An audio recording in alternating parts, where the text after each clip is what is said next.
Bismillahirrahmanirrahim. Assalamualaikum warahmatullahi wabarakatuh.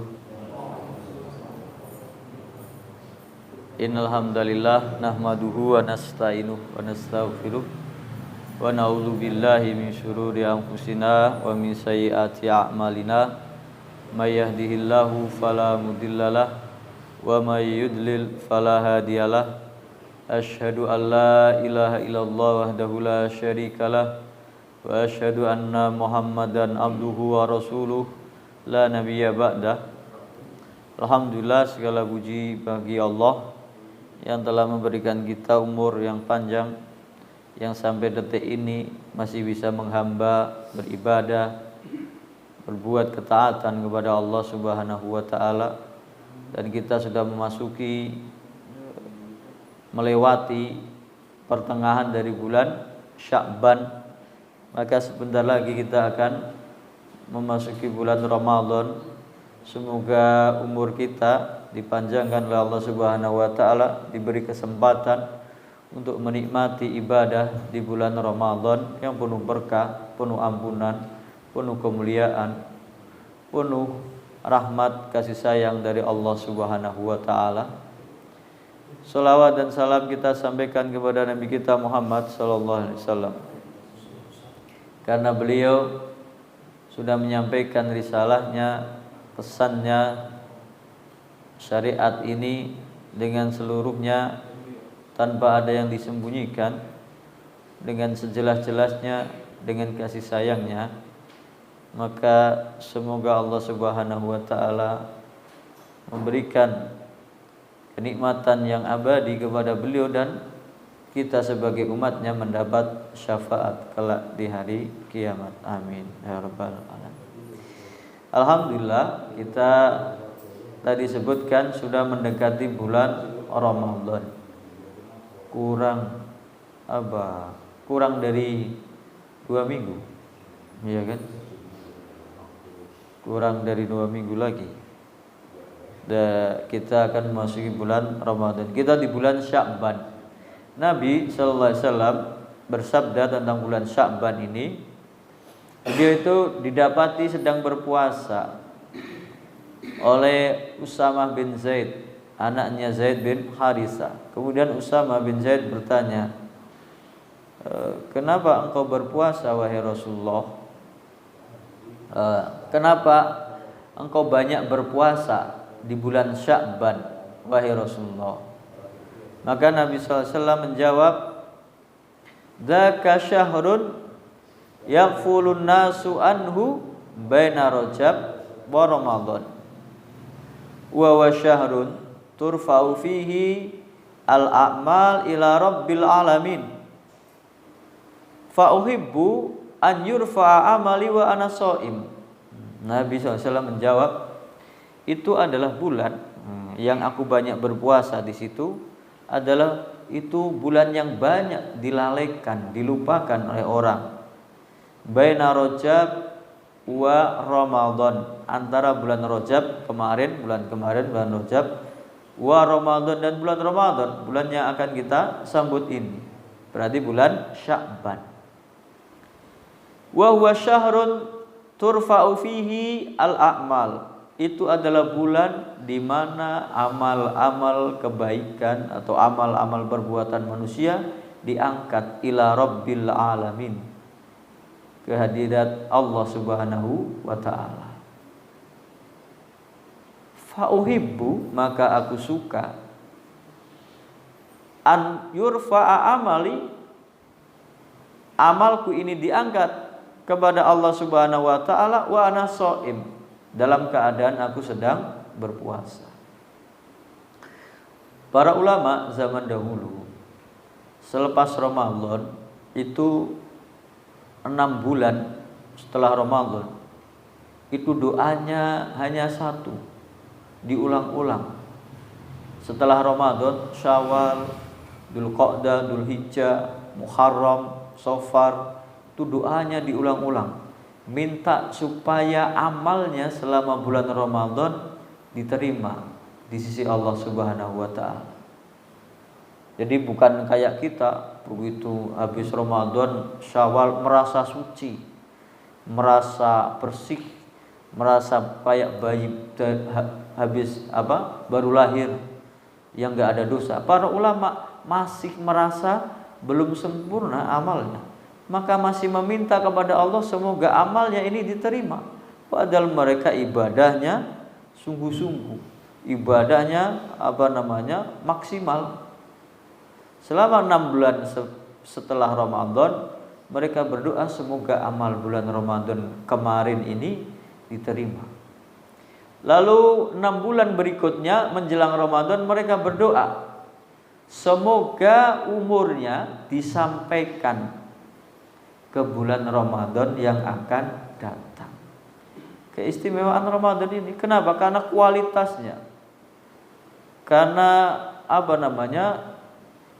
seakan-akan kita itu dimotivasi, diberikan semangat, diberikan harapan bahwa Allah Subhanahu wa taala memberikan ampunan, membebaskan manusia dari api neraka, membuka surga seluas-luas, menutup segala pintu neraka, membelenggu setan dan jin iblis, supaya orang semuanya ibadah, mendekat kepada Allah Subhanahu wa taala. Ini namanya targhib, motivasi, penyemangat, harapan, supaya kita punya harapan diampuni dosa-dosa kita di hadapan Allah Subhanahu wa taala.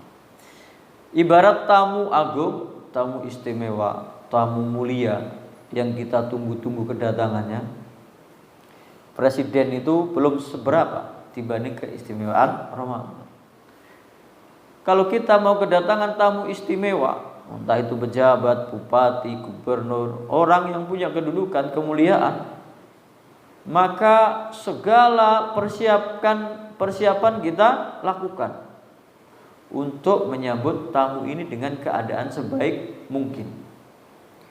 Tapi kalau kita menyambut tamu sebelum kita hiasi, biasanya kan Ramadan itu musola, masjid, cat, karpet dicuci, kaca dibersihkan, gotong royong.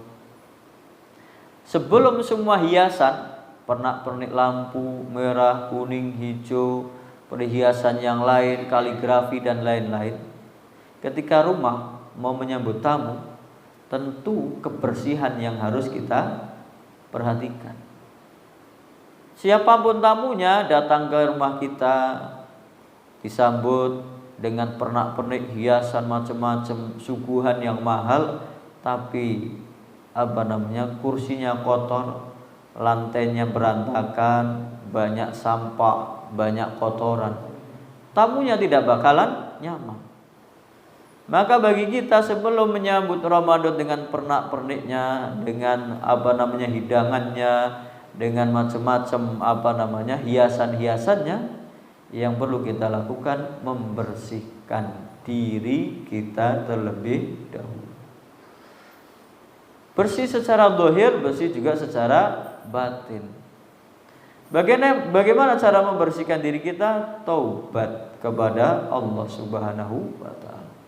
Yang nanti kita di bulan Ramadan akan punya angan-angan, mau sholat tarawih, mau tadarus, mau sedekah, mau baca Quran, mau berzikir, mau sholat sunnah, segala macam amal soleh, amal sunnah, amal yang banyak mau kita lakukan.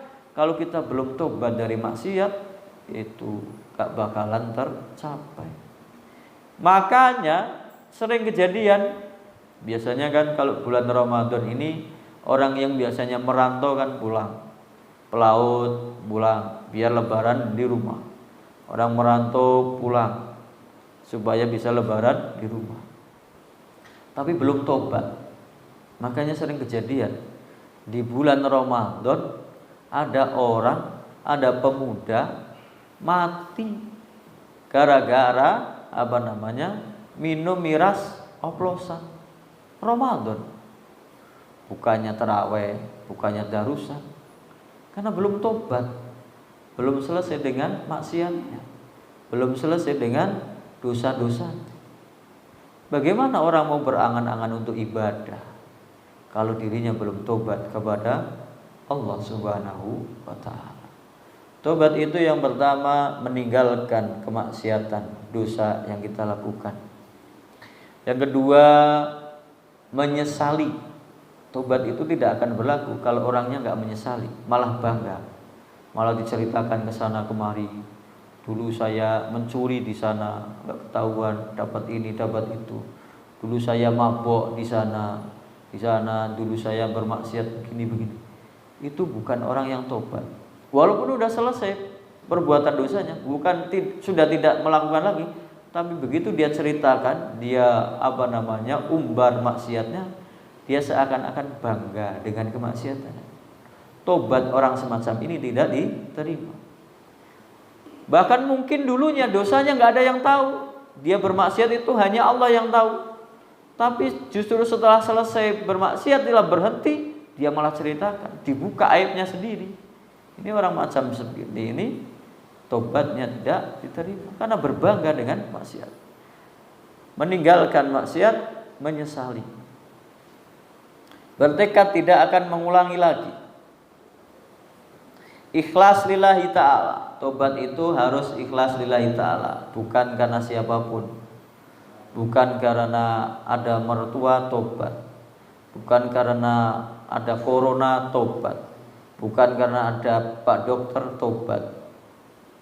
Ada orang berhenti dari minum minuman keras gara-gara divonis oleh dokter, kamu masih minum minuman keras lagi, dua gelas lagi kamu minum kadar minuman keras, kamu gak akan tertolong lagi, ginjalmu sudah rusak. Maka dia berhenti, gak minum minuman keras lagi. Tapi bukan lillahi ta'ala, gara-gara ucapan dokter. Kalau nanti dokter mengucapkan, oh kamu udah sehat, boleh minum minuman keras lagi, balik lagi. Obat itu ikhlas lillahi ta'ala. Nah ini khusus dosa yang gak ada tanggungan dengan orang. Dosa yang tidak ada tanggungan dengan orang. Dosa meninggalkan sholat, dosa yang dulu tidak puasa, itu hanya hubungan dia dengan Allah Subhanahu wa ta'ala. Cuma 3. Meninggalkan, menyesali, ikhlas lillahi ta'ala, dan bertekad untuk tidak mengulangi. Yang dulunya gak pernah sholat, sekarang sholat. Yang dulunya gak pernah puasa, sekarang puasa. Selesai. Tapi kalau dosa itu ada hubungannya dengan hak-hak manusia, tambah lagi syaratnya harus mengembalikan hak-hak yang diambil dari orang, harus meminta kerelaan dari orang yang dia sakiti, yang dia zalimi. Gak bisa orang korupsi miliaran begitu tobat, yang penting saya menyesal, saya tidak melakukan lagi, saya berhenti, menyesal, meninggalkan, tidak melakukan lagi, berhenti lillahi ta'ala, tapi uangnya masih dimakan, gak dikembalikan. Tidak ada tobat kalau kita menyakiti orang lain selama kita belum minta maaf kepada orang yang kita sakiti, kalau ada hubungan dengan manusia. Lalu yang kelima, tobat itu masih terbuka kalau ada di waktu yang tobat itu bisa diterima. Ada waktu secara pribadi masing-masing, ada waktu secara umum.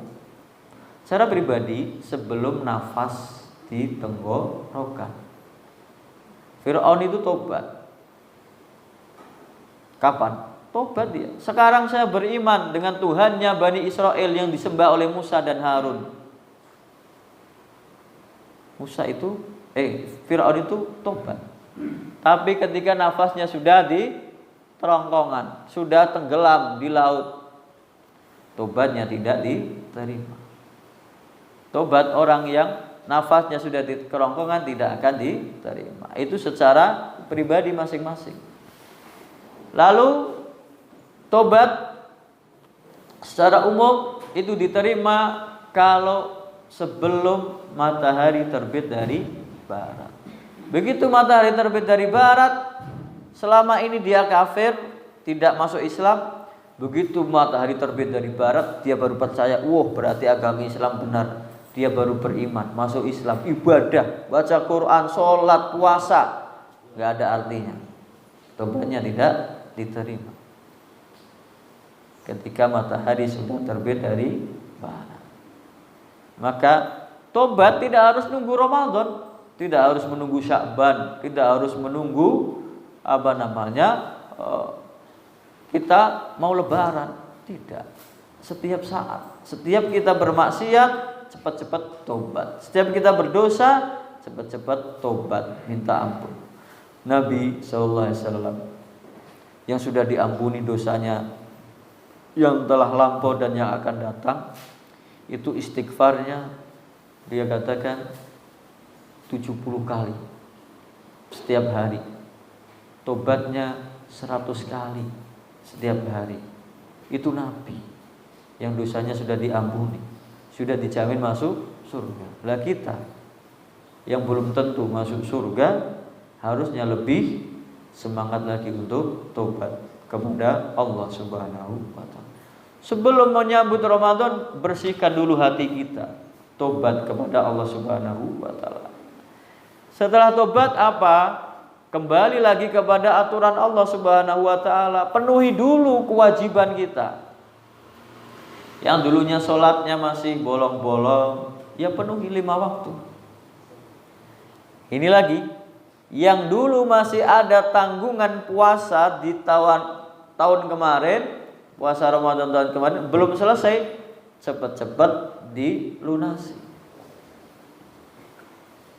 Apakah boleh? Apakah tidak boleh kita puasa Ramadan besok tapi masih punya utang? Boleh. Tapi kan kalau bertumpuk-tumpuk, bertambah-tambah, kita lupa. Sibuk dengan pekerjaan, sibuk dengan keluarga, sibuk dengan anak, sibuk dengan rumah tangga. Lupa. Hitungannya berapa kita utang. Sebelum datang Ramadan yang mau datang ini, cepat-cepat lunasi dulu hutang puasa. Sholat yang belum kena, kita genapi. Kita disiplin, kita penuhi kewajiban kita. Sebelum kita berangan-angan dengan amalan sunnah, mau baca Quran, mau berzikir, mau tarawih, mau sedekah, yang wajib dulu kita penuhi. Kemudian kita pengen menyambut Ramadan dengan hati yang bersih, maka sambung silaturahim. Jangan sampai kita masuk di bulan Ramadan masih ada silang sengketa, masih punya musuh dengan tetangga, sanak saudara. Silaturahim tidak harus menunggu Ramadan, tidak harus menunggu Lebaran. Memaafkan tidak harus menunggu Ramadan, tidak harus menunggu Lebaran. Setiap kita bersalah minta maaf. Kan gak enak kalau masih punya musuh, silang sengketa, salah paham dengan tetangga. Nanti kita ketemu di tarawih, kita tadarusan bersama. Bagaimana kita mau beribadah kalau diri kita masih punya tanggungan dengan orang lain? Yang berikutnya, persiapan dalam bulan Ramadan sebelum datang, persiapan ilmu. Nah, ini nanti akan kita bahas. Sebelum melaksanakan puasa, sebelum melaksanakan tarawih, sebelum baca Quran, maka cari tahu ilmunya. Maka pelajari hukum-hukumnya. Apa syarat sahnya puasa? Bagaimana awal puasa? Apa yang membatalkan puasa? Apa sunah-sunahnya puasa? Begitu juga sholat tarawih, begitu juga dengan zakat, begitu juga dengan ibadah-ibadah yang lain. Kemudian bulan Ramadan adalah bulan diturunkannya Al-Quran. A'udzubillahi minasyaitonirrajim. Bismillahirrahmanirrahim. Syahrul Ramadan alladzi unzila fihil Qur'an hudal linnas wa bayyinatin minal huda wal furqan. Bulan Ramadan adalah bulan diturunkannya Al-Quran. hudal linnas, petunjuk bagi manusia, wa bayyinatin, dan yang menjelaskan, dan pembeda bagi manusia untuk membedakan yang batil dan yang hak, yang benar dan yang salah. Maka kalau kita bulan Ramadan itu kan banyak orang tadarus, banyak orang membaca Al-Quran. Kalau kita baru setar, baru mulai menyentuh mushaf di malam pertama taraweh, gak bakalan nyampe. Harusnya dari sekarang, bahkan harusnya dari bulan yang sebelumnya, kita biasakan diri dengan membaca Al-Quran. Kita perbaiki kualitas bacaan kita. Kita konsisten dengan bacaan Quran kita. Kalau mulainya pas malam pertama tarawih langsung ngebut tadarus, gak bakal lama, gak betah, karena belum terbiasa. Baru baca 2 lembar ngantuk, kekenyangan. Habis buka tarawih 8 rakaat terus ngantuk. Baru 2 lembar terus ngantuk. Taruh. Angan-angannya tinggi, mau 10 juz setiap malam, tapi baru 2 lembar ngantuk. Karena enggak ada terbiasa. Nah, Quran ini yang membawa semua kemuliaan. Bulan Ramadan bulan mulia, karena bulan diturunkannya Al-Quran. Syahrul Ramadan alladzi unzila fihil Quran. Maka menjadi bulan mulia. Nabi kita menjadi nabi yang paling mulia dari seluruh para nabi dan rasul. Dia hanya satu-satunya manusia yang berhadapan-hadapan langsung dengan Allah Subhanahu wa taala di Isra Mi'raj. Yang nabi yang lain tidak bisa. Bahkan malaikat Jibril tidak bisa mengantarkan. Kepadanya lah Al-Quran diturunkan. Malaikat Jibril, malaikat yang paling mulia di antara seluruh malaikat, karena dia yang menyampaikan Al-Quran. Malam Lailatul Qadar adalah malam yang paling mulia. Khairum min alfi syahr, lebih baik dari 1000 bulan. Kenapa? Karena malam itu malam diturunkannya Al-Quran. Lebih baik dari 1000 bulan. Kita umat Nabi Muhammad adalah umat paling bagus, paling terbaik.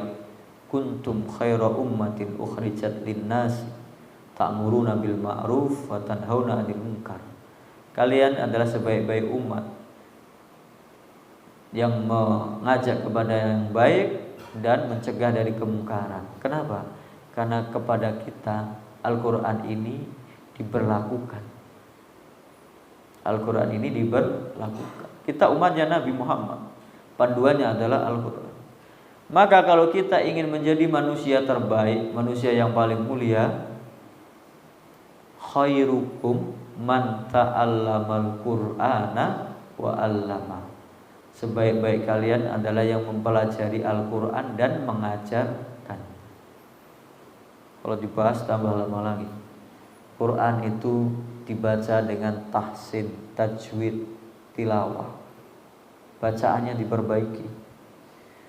Pokoknya kalau Ramadan itu tadarus, berlomba-lomba bagus-bagusan membaca, dari anak kecil sampai yang dewasa sampai yang tua. Tapi kalau dilihat tajwidnya, makharijul hurufnya kacau semua. Yang penting pokoknya disiarkan di speaker dengan dilakukan, padahal belum tentu benar tajwidnya. Perbaiki bacaan. Kemudian kalau bisa tahfidz, dihafal. Al-Quran satu-satunya bacaan yang bukan hanya membaca, mendengarkannya saja dapat ibadah, dapat pahala. Al-Quran adalah satu-satunya bacaan yang membacanya tanpa mengetahui artinya dapat pahala.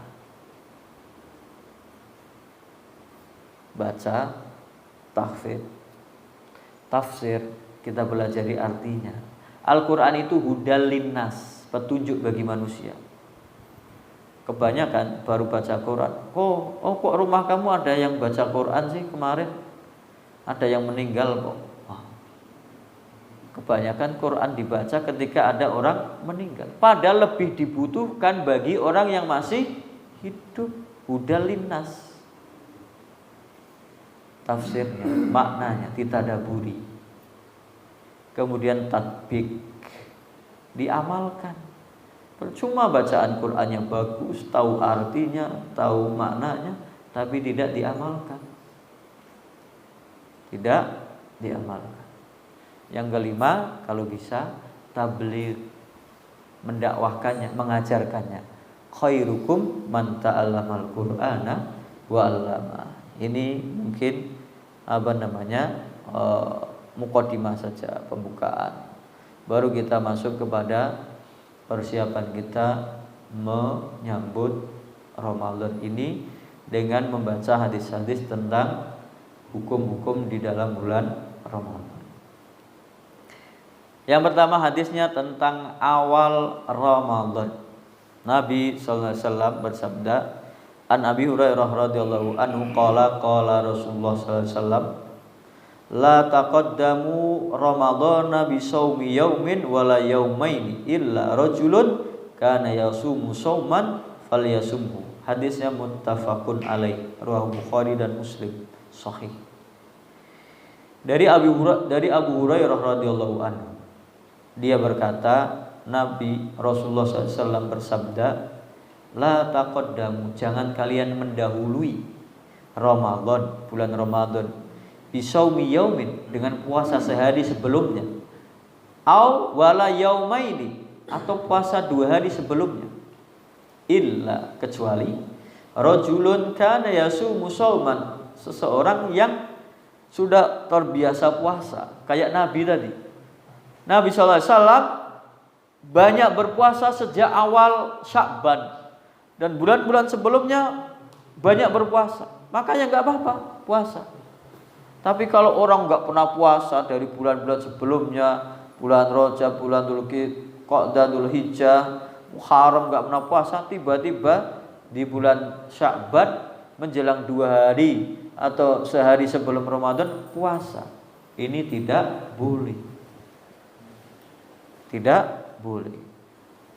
Illa rajulun kana yasumu shauman falyasumhu, kecuali seseorang yang biasa puasa kemudian dia mendapati pas bertepatan dengan sebelum Ramadan, ya enggak apa-apa. Kemungkinan puasa nanti kita kalau dilihat di kalender, kemungkinan malam Selasa itu sudah tarawih, kemungkinan. Berarti orang yang biasa puasa Senin Kemis, Seninnya puasa nggak apa-apa, karena sudah terbiasa dari kemarin-kemarin dia puasa Senin Kemis. Padahal mendahului, tapi nggak apa-apa karena dia sudah biasa puasa Senin Kemis. Tapi beda dengan orang yang dari dulu kemarin-kemarin nggak pernah puasa, tiba-tiba Selasanya mau awal Ramadan, Seninnya dia puasa, jaga-jagaan. Siapa tahu Ramadannya maju, nggak bisa, nggak boleh. Dilarang. Ada yang mengatakan sampai haram. Nah, Nabi SAW banyak berpuasa di bulan Sya'ban. Bahkan dikatakan mayoritas hari di bulan Sya'ban beliau puasa. Atau orang yang puasanya puasa Daud, sehari puasa, sehari buka, sehari puasa, sehari buka. Hari ini Rebu. Tadi dia puasa, besok buka. Jumat puasa, Sabtu buka. Ahad puasa. Ini boleh. Walaupun Selasanya nanti puasa, Ahadnya dia puasa karena memang sudah terbiasa puasa Daud, enggak apa-apa. Tapi kalau orang yang enggak pernah puasa tiba-tiba nyegat sebelum Ramadan dia tiba-tiba puasa, ini tidak boleh. Nabi SAW dalam hadis yang lain, An Ammar bin Yasir radhiyallahu anhu qala, man shamal yaumal ladzi yushakku fihi faqad asa Abul Qasim. Nah, barang siapa yang berpuasa di hari yang meragukan, yang diragukan apakah ini awal puasa atau akhir Sya'ban, justru dia malah puasa, maka faqad asa Abul Qasim, dia bermaksiat, melawan, menentang Abul Qasim. Abul Qasim itu Nabi Muhammad SAW. Karena anak laki-lakinya yang pertama Al Qasim, maka kunyahnya Abul Qasim. Nah ini orang yang tidak biasa puasa tiba-tiba nyegat puasa karena Sya'ban. Nah, kemudian penentuan awal Ramadan. Sebetulnya ini saya percepat saja karena memang hadis-hadisnya nanti banyak. Mungkin kita nanti lanjutkan nanti di pekan depan masih ada. Hadis berikutnya dari penentuan awal Ramadan. An Ibni Umar radhiyallahu anhu qala sami'tu Rasulullah sallallahu alaihi wasallam yaqulu idza ra'aitumuhu fasumu wa idza ra'aitumuhu fa'aftiru fa in ghumma 'alaikum faqdurulah. Hadisnya muttafaqun alaih. Dalam riwayat Muslim, fa in ughmiya 'alaikum faqduru lahu salasin. Dan Bukhari fa akmilul iddata salasin. Nah, dalam hadis Abu Hurairah disebutkan fa akmilu iddata Sya'ban salasin. Dari Ibnu Umar, di Abdullah bin Umar bin Khattab radhiyallahu anhuma qala, dia berkata, sami'tu Rasulullah sallallahu alaihi wasallam yaqul, saya mendengar Nabi Rasulullah SAW bersabda, idza ra'aitumuhu, kalau kalian melihatnya, melihat apa? Melihat bulan, melihat hilal, fasumu, puasalah. Besoknya puasa kalau melihat hilal. Wa idza ra'aitumuhu fa'aftiru, kalau kalian melihatnya setelah bulan puasa berarti akhir Ramadan, kalian melihat hilal Syawal, fa'aftiru, maka berbukalah. Jangan tetap puasa. Fa in huma 'alaikum faqdurulah. Kalau mendung kayak tadi, hujan, gerimis, mendung, dilihat di barat enggak bakal kelihatan karena mendung, karena hujan. Enggak bakal kelihatan hilalnya, bulan sabitnya enggak kelihatan. Kalau kalian tertutup awan, mendung atau hujan, faqdurulah, maka hitunglah, genapkanlah. Maka disebut di teks hadis yang lain di riwayat Muslim, fa in ughmiya 'alaikum, kalau kalian tertutup mendung, faqduru lahu salasin, maka hitunglah Sya'ban ini 30, genapkan 30. Dalam riwayat Bukhari, fa akmilul iddata salasin, maka genapkan bulan Sya'ban 30 hari. Karena bulan Hijriyah itu hanya dua opsi, antara 29 atau 30, enggak ada 28, enggak ada 31. Bulan Qamariyah, bulan Hijriyah cuman ada dua opsi. 29 atau 30. Berarti kalau di hari ke-29 kita berbondong-bondong mencari melihat hilal tidak kelihatan, berarti anggap saja ini bulannya genap 30 hari. Setelah 30, walaupun mendung, walaupun hujan, ya sudah tanggal 1. Enggak ada bulan Qamariyah itu 31. Sudah kita hitung tanggal 1. Nah, ini tentang awal Ramadan. Di sini dalilnya jelas, melihat hilal. Maka bagi kita yang berpatokan dengan dalil, karena dalilnya sangat tegas, maka pakai cara ru'yat, melihat. Ru'yat itu ro'ayaro, melihat, ru'yah. Caranya dengan ru'yah. Maka ulama mayoritas berpendapat tidak menggunakan hisab karena perintahnya jelas untuk melihat. Idza ra'aitumuhu, kalau kalian melihatnya. Kalau tidak, ya sudah, genapkan 30. Kenapa? Karena syariat Islam ini dimudahkan supaya orang gampang. Mau canggih boleh, dengan peralatan modern, dengan teropong, dengan teleskop boleh. Kalau kelihatan dengan teleskop ya sudah berlaku. Itu berarti kelihatan hilalnya. Berlaku berarti besok puasa. Nah, itu tentang awal permulaan puasa, melihat hilal. Lalu bagaimana dengan yang hisab? Nah, walaupun kita punya pendapat bahwa memang dalilnya adalah dengan ru'yah. Kayak kita sholat 5 waktu ini, kan ada waktunya. Sholat ini ada waktunya. Sholat duhur itu ketika matahari sudah tergelincir ke barat, berarti bayangan sudah ke arah timur. Aslinya waktunya itu, bukan jam. Bukan jam. Berarti aslinya itu. Tapi kan sekarang sudah bisa dihitung karena waktu peredaran matahari, bulan, dan bumi itu sudah bisa hitung secara detail. Detik per detiknya sudah bisa diamati. Maka sekarang ada jadwal sholat. Itu aslinya hasil dari praktek.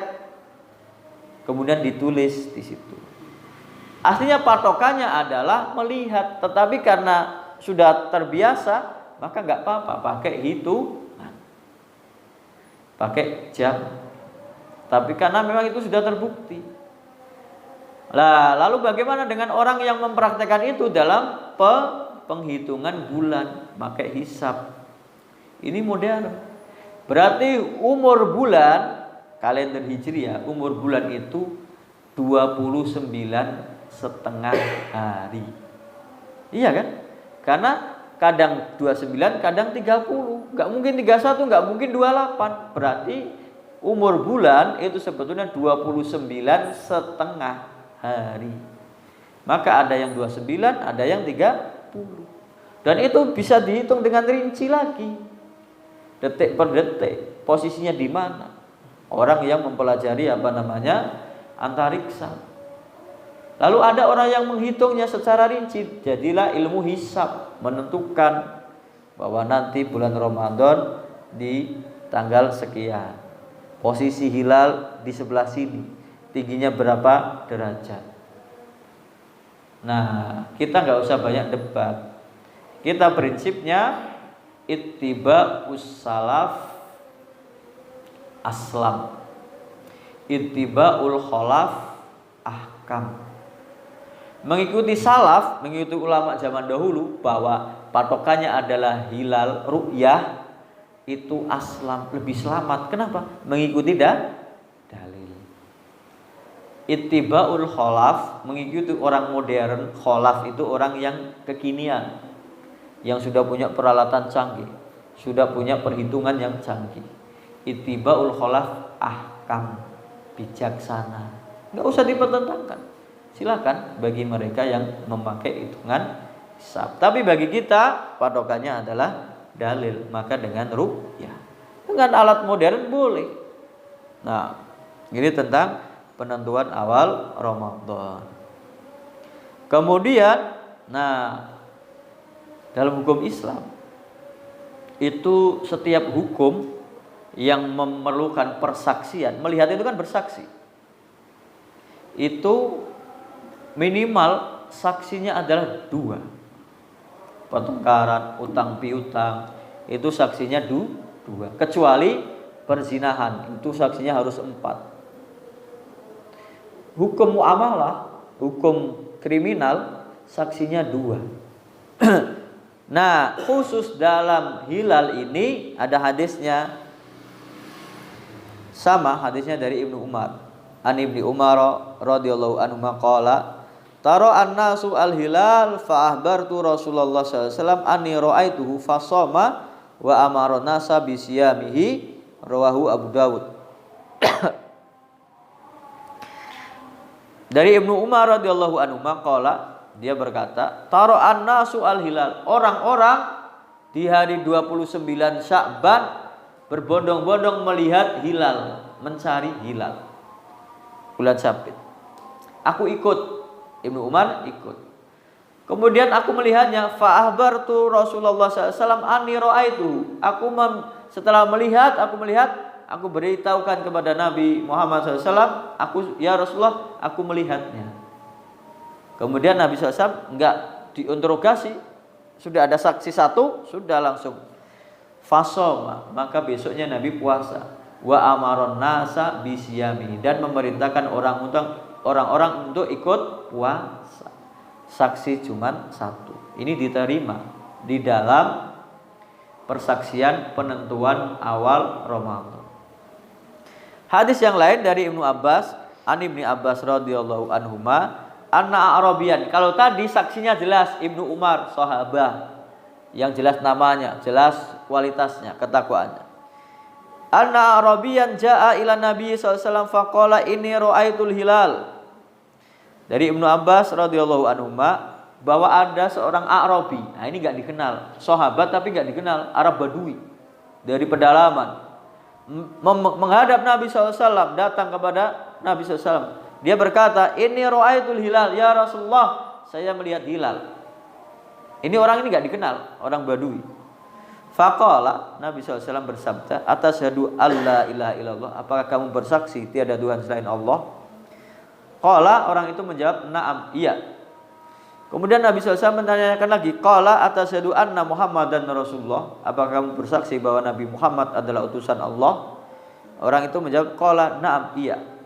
Maka Nabi SAW bersabda, qala fa'adzin finnasi ya Bilal, wahai Bilal, umumkan kepada orang-orang an yasumu ghadan, supaya besok puasa.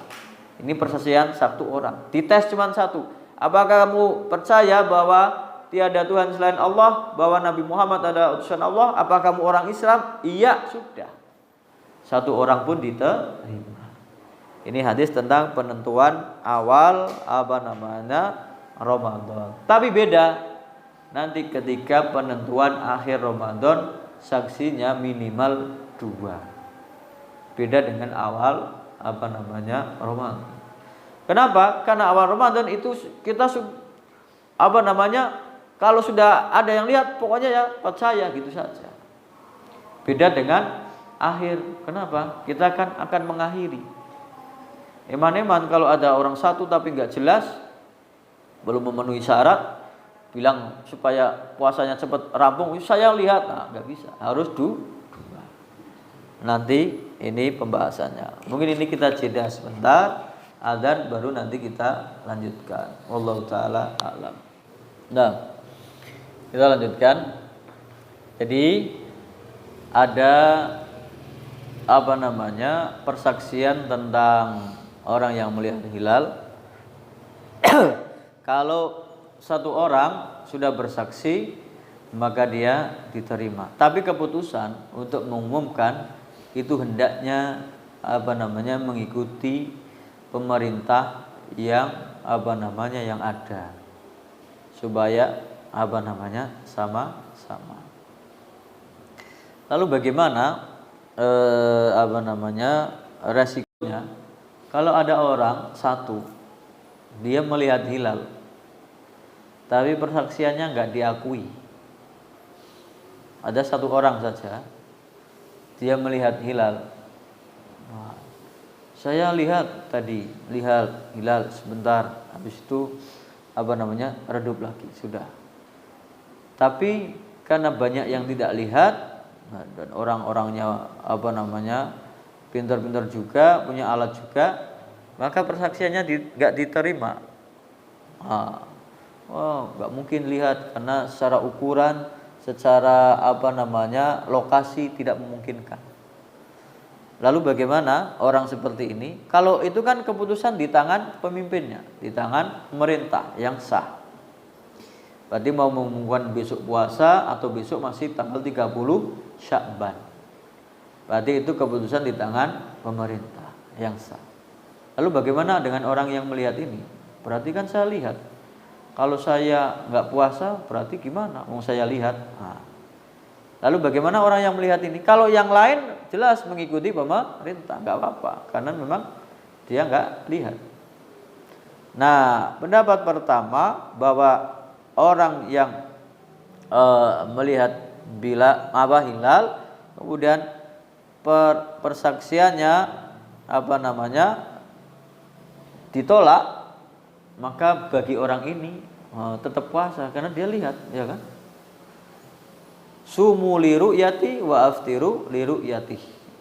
Puasalah kalian karena melihat hilal, berbuka juga karena melihat hilal. Tapi pendapat kedua enggak bisa dia tidak wajib puasa. Kenapa? Hilal ini adalah yang jamak, yang masyhur, yang ramai dilihat oleh orang, dan itu keputusan bersama tentang penetapan awal puasa dan awal Syawal. Gak bisa kita sendiri-sendiri. Maka pendapat kedua tidak boleh. Ada pendapat pertengahan, boleh puasa tapi sirri, diam-diam, gak usah bilang sama orang-orang. Nah, ini tentang orang yang melihat hilal tapi persaksiannya tidak tidak diakui, tidak diterima. Kemudian bagaimana hukum niat puasa? Nah, ini kita sampai tentang niat puasa. An Hafsah. Hafsah itu istri Nabi SAW, Ummahatul Mukminin, anaknya Umar bin Khattab. An Hafsah Ummil Mukminina radhiyallahu anhum, radhiyallahu anha, annin Nabi SAW qala man lam yubayyit asyama qabla al-fajri fala siyama lahu. Barang siapa yang malamnya tidak niat puasa sampai sebelum fajar, gak ada niat puasa, fala siyama lahu, maka dia gak punya puasa. Artinya puasanya tidak sah.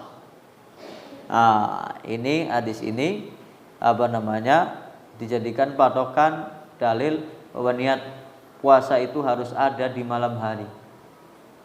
Kemudian dalam teks yang lain, lafal yang lain, la siyama liman lam yufridhu minal lail. Gak ada puasa bagi orang yang belum meniatkannya sejak malam hari. Berarti menurut hadis ini orang yang berpuasa, nah ini yang dibahas adalah puasa Ramadan, puasa wajib. Harus sejak di malam hari dia niat. Tapi yang namanya niat itu amalul qalbi, perbuatan amalan hati. Gak diucapkan gak apa-apa. Gak diucapkan tidak apa, saya sudah niat besok mau puasa. Kemudian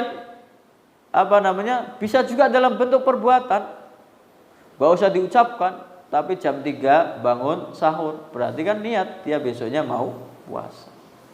Nah, ini sudah mencukupi. Lalu masalahnya, niat ini harus setiap hari atau sekali saja di awal malam puasa, malam tarawih itu sebelum besoknya puasa, itu niat untuk 30 hari atau untuk 1 bulan. Apakah harus diulang-ulang atau cukup sekali? Nah, tetap mayoritas ulama, jumhur ulama mengatakan harus diulang-ulang malam hari.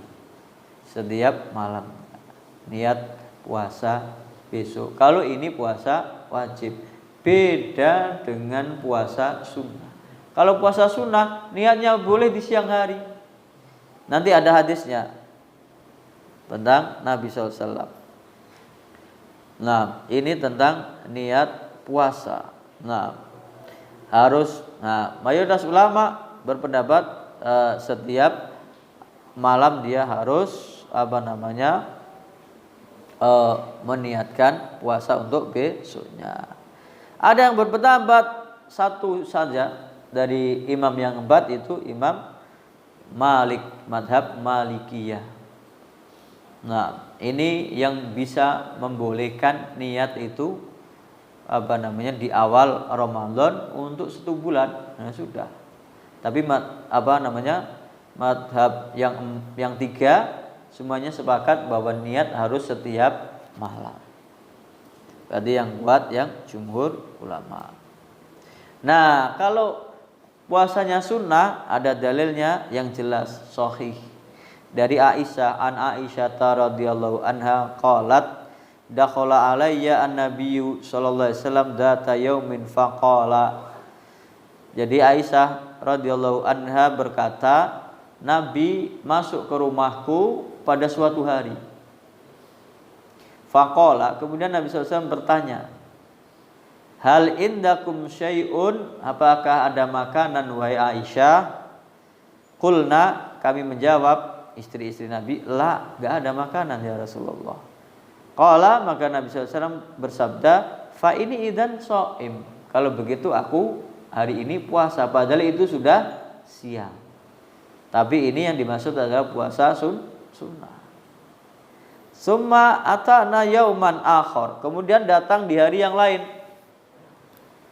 Fakulna, Nabi SAW bertanya tentang apakah di rumah ada makanan. Maka kami menjawab, uhdiyalana haisun. Nah, kami dapat hadiah makanan berupa haisun, ya, sejenis makanan. Faqala arinihi. Nabi SAW bersabda, bawa ke sini, tak makan. Falaqad asbahtu shaiman. Aku dari tadi pagi puasa. Tapi karena agak ada makanan, maka Nabi membatalkan puasanya, berbuka. Enggak apa-apa. Karena ini puasa sunnah. Fa'akala. Rawahu Muslim, riwayat Muslim. Ini puasa sunnah. Kalau puasa wajib harus niat dari malam.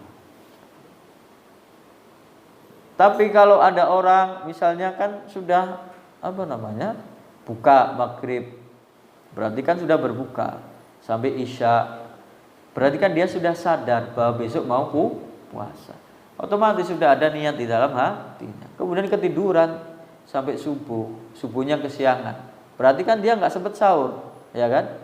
Itu bisa dianggap dia sudah niat karena dia sudah mengalami malam harinya, dia dalam kesadaran bahwa besok mau puasa.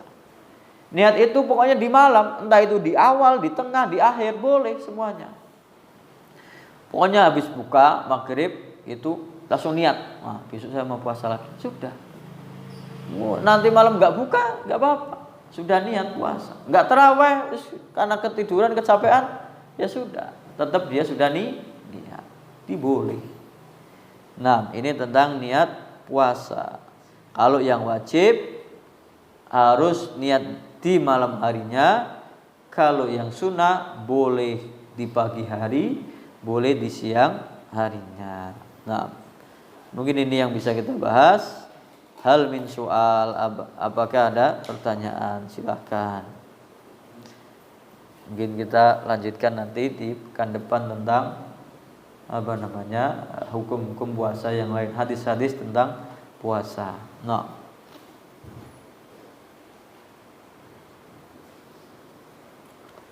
silakan kalau ada pertanyaan.